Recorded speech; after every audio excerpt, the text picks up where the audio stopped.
Hi everyone and welcome to Career Chats. This is the show where we talk to real people in real jobs about their real experiences. And today I'm talking to Rachel, who is a hairdresser. So thank you so much, Rachel, for coming on and talking to us today. Hi, AnneMarie. Thank you so much for having me. No problem. So I'm just going to get stuck in and I'm just going to ask you just a very general question. If you could please give us an overview of what the daily life of a hairdresser is like. The daily life of a hairdresser is busy, I think would be the first word, especially since we've reopened after the lockdowns. It's really, really busy days, long days. We're taking in a lot less people, but at the same time, we're still trying to get everybody in. So the daily life would be lots of different clients, lots of talking to people, getting to be creative, working as a team, lots of different bits and bobs that you can go from, like hairdressing to front of house, customer service, loads of different things. So would you say that you're much busier now? Well, obviously you're not busy right now because hairdressers are closed down and they're not going to be open for a couple of months. But obviously after the last lockdown, would you have been considerably more busy than previously, than before COVID? I think it's salons are run a lot differently now due to restrictions and government guidelines. So we would say that we're still as busy because I suppose we're on a little bit of a tighter schedule because there's less people in the salon at the same time.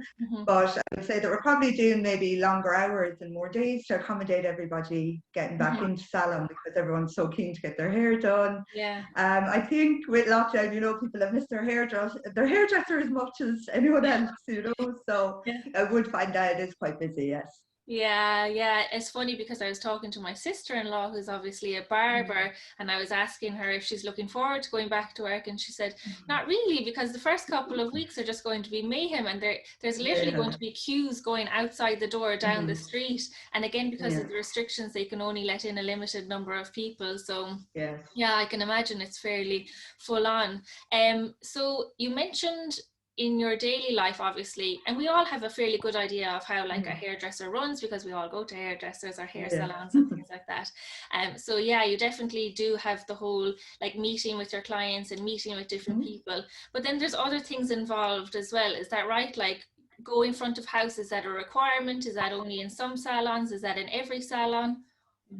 Front of house, I think is a little bit for everyone. Could you greet your client, you bring them over, it's consultation. When you're leaving, you bring your client to the desk, product recommendations. So I think front of house is in every kind of hairdresser's job description as well, because you might know how to run the till, or you might be bringing them to a receptionist. So every salon would be different depending on how big or small the salon is. Especially with restrictions, like there's only a certain amount of people allowed up at the desk at one time, that kind of thing. So there would definitely be a front of house element to a hairdressing job. Yes. Okay. And you also talked a little bit about long hours. So one thing that I'd like to ask you is if you would be able to maybe identify some pros to the work and cons to the work. Would long hours be one of those cons? I think long hours would be one of the cons, but a lot of the time I find I would nearly prefer to do a really long day and less days, maybe do 4 days. So like we say in my working week, I would do 4 days, but on a Thursday and Friday, I do long days. So I might do a 9 to 7 or a 9 to 9.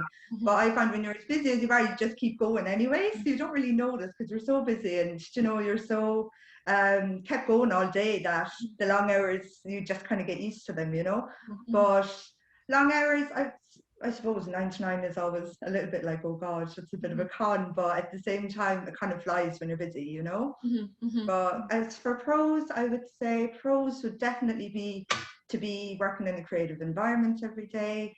You get to meet lots of different people. You get, like, no person is the same. Every client is different, so your day is always different. You could end up doing a big color correction that might take you the full day on one day and then maybe do 10 clients the next day, So for me, I like that busy, bustling environment where I get to meet lots of people, but at the same time, I still get to be creative every day. Okay, yeah, that's okay. So that kind of leads me on to a couple of things. I might start with the creativity. So Yeah. is creativity something that people should have, like a quality that people should have or possess before coming into, you know, the career of hairdressing?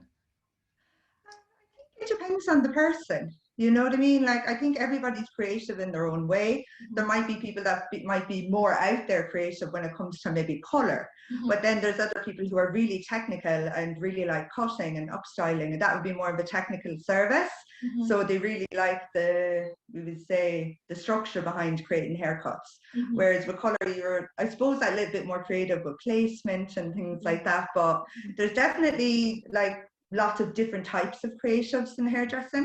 Mm-hmm. Whereas I would see like there's people who love to be super out there and super creative and work with lots of like different colors, like mermaid hair, all that kind of things. But then there's people who I've seen do like these fantastic, like all Vidal Sassoon type haircuts that are super technical and really, really difficult to do.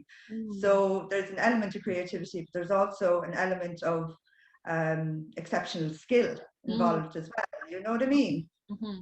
I think that's really interesting because when I Mm. think of creativity, and obviously, like the people who, most of the people who will be watching this will be secondary school students. So when Yeah. I think of creativity, I think kind of like, oh, being good at like art and design or something like that. But that's not necessarily what's needed in hairdressing because, as you No. said, there are so many different types of Yeah. creativity. Not saying you can't be good at it, but also Yeah. you can have different types of creativity that might be more focused on technical skills and precision Oh, rather than yeah, like flair and artistic qualities. absolutely. Like you could, you there, I don't think any hairdresser is the same when it comes to that thing. Like you have hairdressers who are really into like the business side and really Mm-hmm. into the money side and like the running of the salon and Mm-hmm. product ordering, all that kind of stuff. They love the day to day of actually the business side of Mm-hmm. hairdressing as well, you know. So there's so many different areas that you can go into that I don't think a lot of people realize, you know, especially when you're in secondary school. I suppose you just think, oh, you work really long hours and you have to give up your Saturdays, you know. But at the same time, it's such an enjoyable and interesting job. And I think the industry itself has evolved so much, even in the last 10 to 15 years, you know, like hairdressing is with the rise of social media, that kind of stuff, it opens up a lot more avenues that you'd learn. Like I have done lots of courses on social media training and PR and different things. Like there's so many different avenues that you get your clients from now, Instagram being a big one of them, you know what I mean? So there is definitely lots of different areas to look at. That's really interesting because recently I talked to a girl who studied medical sciences, and she's now a brand ambassador and a global manager for a clinical company. And she was we were both sort of talking about now with the rise of things like social media, something that's really missing from our education really is how to be good at social media Yes, and like how to get your message out there and how to promote your brand, whether that's your own personal brand or a business brand or something like that. So it's really great that you were able to do those courses to sort of help you in the area. absolutely. Yeah, I think we're very lucky. Like I work for Peter Mark, and Peter Mark are very, very education orientated. So we're extremely lucky that we get all of our education for free. You Ooh. know, I suppose some of the smaller salons would I know with social media there's a lot of like Instagram and things that you can do, but like really high level education, we're really extremely lucky that we get it for free. And that particularly through the pandemic, we've had like weekly courses that we can do on many, many different things, you know, social media being one of them. But I think as like brands, things like that, absolutely. I think that's the way it's like marketing and social media and things like that are going now, is that people, you put yourself out there to a degree, but at the same time you have like a global scale to showcase your work. You know, you have a global, like a free global area for you to just show off your work and bring in new clients for yourself, you know. Yeah, it's definitely the way the world is going, really, isn't it? Mm. You talked a minute ago about how, you know, there are lots of opportunities for hairdressers these days. In other words, like there's different ways that you can progress or advance in your career. Can you talk to us a little bit about that? So like when you start your hairdressing career, I'd always say, especially people who are like in TY and fifth year, that if you think hairdressing is something that's for you, like try and do some work experience, get a feel for a salon, feel what you think if it's something that would be for you. And when you come in and we like people to have a little bit of experience, to just be a little bit familiar with salon life and maybe shampooing, just like the basics before they come in to start their apprenticeship.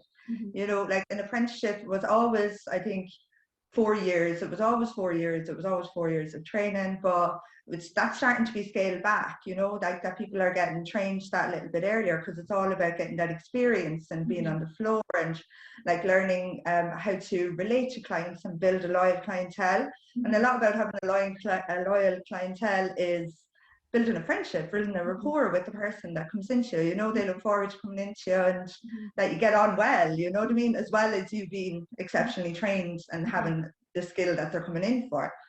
But once your training is complete, I would say there's a million different areas that you can go into. I've seen so many people do lots of different things. I've seen girls that have went on to work for the likes of L'Oreal and Wella doing product sales representatives. There's within Peter Mark, there's lots of different things that we do. Like once you're trained, you can go on and do barbering courses, you can go on and do extension courses, you can go on and do a colour specialist degree, which is the highest level of colour and accolade that you can get.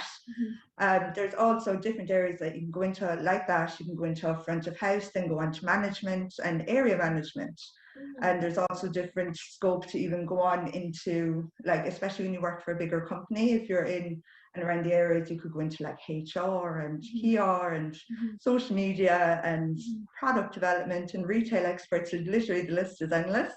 There's so many different things that you can do beyond the salon floor, if that makes sense, Oh yeah, I think that's really interesting, because I think maybe, and it's the same with every single occupation, and what I've learned from talking to people in different occupations is that there's so much more to every single occupation than what we see as, members of the general public. And clearly there is so much more to hairdressing and so many routes to career advancement, which is really important for people to sort of be made aware of, isn't it? Yeah. Oh, 100%. Like I see a lot, like, because hairdressing is so creative and because we're really linking in with that social media side now, you see a lot of people are even getting into photography for competition work and graphic design. Like I found, like, I do a lot of competition work, so I find that as the years have went on, there's little bits that I'm trying to learn how to do, like do a graphic design course so that I can edit pictures and, like learn about videography, filmography, things like that. Like it literally, like the branches are endless, so a lot of the times I don't think people realize, they think they're just coming in, they're hitting the salon floor and that's it. There's so much more to it. Particularly if you're that way inclined, you know what I mean? If you like a busy bustle and you love to be going all the time, it's definitely the perfect career, Yeah, that sounds amazing. So talk to me a little bit about training. So you mentioned apprenticeship. What's the best way for someone who's interested in becoming a hairdresser to get an apprenticeship? Is it a 4-year program everywhere? You kind of suggested it's been scaled back a little bit. Is it different in every salon? Is it the same in every salon? Do they learn the same things? Like, what's involved? So within Peter Mark, we have our own training curriculum anyway. That changes from time to time as well. Like we bring in new things that would suit. But I would generally say that the best way to get an apprenticeship is like that. When you're in school, get a Saturday job, maybe go in for a week's work experience and get that little bit of experience under your belt. Try and maybe do a Saturday or a Thursday or Friday evening in your local salon, and then bring your CVs, like to hand out CVs everywhere. Like a big, we'll say, salon chain might not be for you, but a smaller, more intimate salon might be something that you love, with it, like I think every group will have their own training curriculum, you know what I mean? There's a lot of people that follow the Irish hairdressing curriculum. There's Wella have their own, as I said, Peter Mark have their own, but generally you will come in and you learn like the basic salon skills first, then you will go on to colouring. That's particularly what we do. You'd get your colouring done, then start some cutting, and you just progress yourself, you know what I mean? Like I think it's really important to have, when you start an apprenticeship, to have a structured outtake of how long your training is going to be. Whereas you might sign a contract for 4 years, but at least you know in writing exactly where you're going to be once those 4 years you've done them, exactly what training you've done. I think that's really important for the person to be aware of. With Peter Mark, we generally, the girls and boys will go to Dublin to do their exams, and then they'll do a lot of their salon training in salon with us. So there's lots of different avenues and lots of different experiences that they're getting. They're colouring on the floor until they become a junior stylist, you know. So I think it's all about that experience. There's lots of different ways outside of Peter Mark as well. You can start apprenticeships with smaller salons. There's the likes of Bellissimo Academy in Limerick. I think that's a year's training, and there's just so many different avenues that you can go, and each salon will be a little bit different depending on which you go to. So definitely find somewhere that's going to give you a contract to ensure that you are fully trained after your 4 years, and away you go, you know. Fantastic. Okay, yeah, definitely. That's fairly sound advice. So you mentioned like junior stylist. So is like, what would the sort of the trajectory be? Would it be like apprenticeship, junior stylist, and senior stylist? Is that the way it sort of goes? So with us, for the minute, you'd start your apprenticeship, and then once you become a junior stylist, you'll be on the floor until you go on your graduation. So this may change now after lockdown, but generally they will, our students will go on graduation for between 6 to 8 weeks in Dublin, where they'll have intensive training up there for the end of their training. That will just basically prepare them for everything that they can, that may come at them on the salon floor, you know. But again, it's all about building their confidence, building the students' confidence, and making sure that they're 100% confident to go on that floor and be fully trained and just become the stylist that they want to be, you know. Yeah, absolutely. Do hairdressers need to be good at absolutely everything, or like you said earlier, can you specialize in one area like cutting and not bother with coloring, or do you have to do it all? Yeah, you can. In certain salons, I know you get to a certain part of your training and you'll pick colouring or cutting, you know. So a lot of people will choose to go down the colouring route. A lot of people will choose to go down the cutting and styling route, and they'll make that their main focus of their career. Again, depends on what salon you're in. With us, we do a bit of everything at Peter Mark. All the girls will train in, the girls and boys will train in everything. So again, it depends what salon you're in, but there is some of the bigger chains like Hugh Campbell's. They do colorist and stylist, so you get to choose which would be the best for you, if you're more into that coloring, or you're more into like that cutting and precision. And what about you, Rachel? What do you prefer? I can't, you know, because I've always done both. Like, I'm a colour specialist. I did my colour degree back in 2017. So I love colour, but I love cutting as well. So I don't think you could actually get me to choose between the two, just because I'm highly skilled, I suppose, in both. So I find I love elements of each one. You know what I mean? I do. I love like precision cutting, like we were talking about earlier, but I also love creative colouring. So again, I think I couldn't choose. No, a bit of both. So what was this colour degree that you did? What was that? So a colour degree, again, varies from brand to brand. But a colour degree is you'd be a colour specialist. So basically it's the highest accolade, the highest level of colouring that you can get. So when you're training, you can still be a qualified colourist, but we say the colour degree brings you really in depth into colouring, and it just gives you a different perspective on the specialised areas of colouring, colour correction, things like that. Yeah. And colour correction is probably going to be a big one that you all have to be looking at. I know. Do you know, it's funny. I think a lot of, I don't know, just speaking from personal experience, my own clients, like I was in contact with a lot of them throughout lockdown. So if somebody was going to do something crazy, I tend to talk them out of it. But I told that, like, a lot of people were a little bit scared in the first lockdown, got braver in the second lockdown. So we'll have to see what happens after the third now.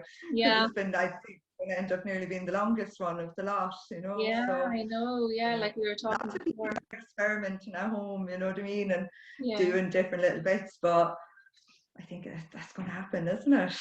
Yeah, well, when you're gone without getting your hair done in such a long time, I know my own mother was putting like concoctions of lemon juice and some sort of soda in her hair to. Oh no!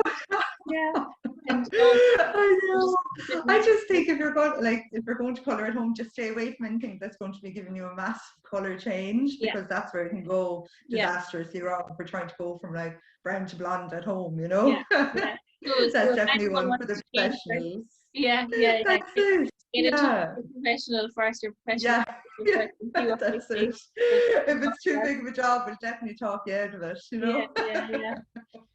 The one last thing I just want to touch on very briefly is, so obviously like hairdressing for a very long time has been like a female dominated profession.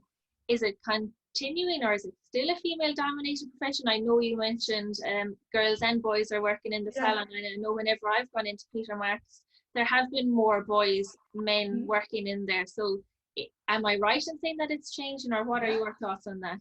Oh, I would think so. I would think it's very much male and female. Yeah, Yeah. absolutely. There's lots of like sometimes the ladies love coming in to have a man do their hair, you know.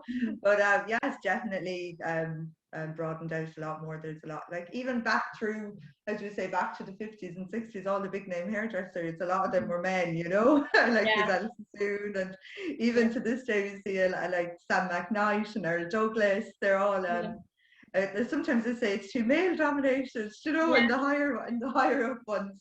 Yeah. No, not really though. No, we Yeah. definitely would have a good mix of men and women. Well, you definitely did bring up an interesting point, and it's probably not the type of thing to be discussing now, but yeah, in like the higher professions, even if it is a female dominated industry, you would see that the sort of leadership roles go to men.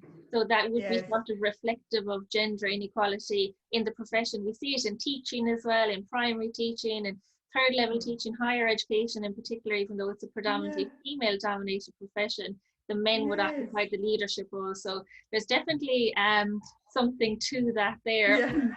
But I wonder, are there any like big female hairdressers sort of making waves in the hairdressing Waves. industry? You know? Oh, 100%. Yeah. Yeah. There's definitely, especially with the rise of social media, like there's the likes of Sophia Hilton. In Ireland, there's loads of women, like we'd say the Irish Hairdressing Federation. It has a female president at the minute. So I definitely think the rise of the ladies is back there. You know, I think with back, people always tended to think like back in the day, like that you had with Elsa Soon, all those like it was kind of the women would tend to flock to the men. But now it's definitely women taking the reins there. You know what I mean? There's a lot of female hairdressers who would inspire me, like throughout Ireland and the UK and America. So that's definitely something. I suppose social media levels that out a little bit as well, because the women have that big platform for themselves, you know, that they put themselves out there. There's another girl in the UK, Heather, is her Glam by Heather, I think, name for her social media handle. But she's huge, she's fantastic. And again, they're opening up that avenue for themselves to be able to deliver online education and lots of different things. Like it's very adaptable to the lockdown and the pandemic, that we can still continue our training throughout lockdown, you know. So again, a lot of female-led courses, female-led education, you know. Well, particularly within Peter Mark, we have some fantastic female educators up in the college, Susie Dowling and Lorraine, and within our retail teams, and you know, yes, absolutely amazing women. Do you think, and then I will finish up then. So do you think like social media has obviously really helped the industry, and has it sort of like helped you during this pandemic? I think it's definitely, social media has definitely helped the industry in that it's created trends. It's another way outside of, we'll say, your famous singers and Hollywood actresses for trends to be created. Like we'll say the rise of mermaid hair, you know, whereas people are even ombre, like coloured ombre. That was, I suppose, something that Sophia Hilton at Not Another Salon kind of made famous, was people were getting these really vivid tones and vivid colours. The rise of vivid colour was definitely through social media. It was through people sharing their own work online and that trend catching on, and that's how it's become huge. And now we're seeing it move into different things. We're seeing lots of like feathery bangs, 70s hair coming back in, like, and that's predominantly focusing on the cutting side of things. So it's definitely opened up massive avenues for people. We've seen in social media lots of rise with makeup artists, whereas I suppose when myself and you were teenagers, makeup artists weren't as huge as they are now. But again, social media was another thing that exploded that, and hairdressing is following on from that, hair colouring and hairstyling and tutorial videos showing people how to do their own hair at home, and definitely social media led. Yeah, it's all about like adapting to this rise in social media and this new sort of technological age, really, isn't it? Yeah, absolutely. I think the pandemic has, I won't say forced, but loads of people have had no choice but to go online. You know what I mean? Like across all industries, people who never went online have had to get online shops, that kind of thing. So it's kind of like social media in the pandemic is probably the thing that's keeping us all most engaged, isn't it? You know, and keeping us getting us all through. Yeah, absolutely. Keeping us learning as well. So I'm really interested to know that you guys as hairdressers can still actually do your training courses online. Yeah, that's it. Like they're like, again, a lot of the time when you go to your training, a lot of it will start with demo work anyway. So you'd watch somebody, we'll say, do a hair color, do a color, and then you do it yourself, you know. So again, a lot of those, like, at least we have those demos all the time. We can refer back to them, you know what I mean? So that gives you another visual learning tool as opposed to just taking notes, you know. Yeah. Brilliant. Well, Rachel, thank you so much for coming on and talking to us today. Of course. I think anytime. People like lots of food for thought. So what I'm going to do is I might pop your Instagram handle on the description bar below this video so people can follow you and see what you're up to, and if they have any questions they can maybe get in touch in the comment section below or get in touch. Of course. Of course, absolutely. Okay. I'd love to talk to kids anytime. Lovely. Thank you, Rachel.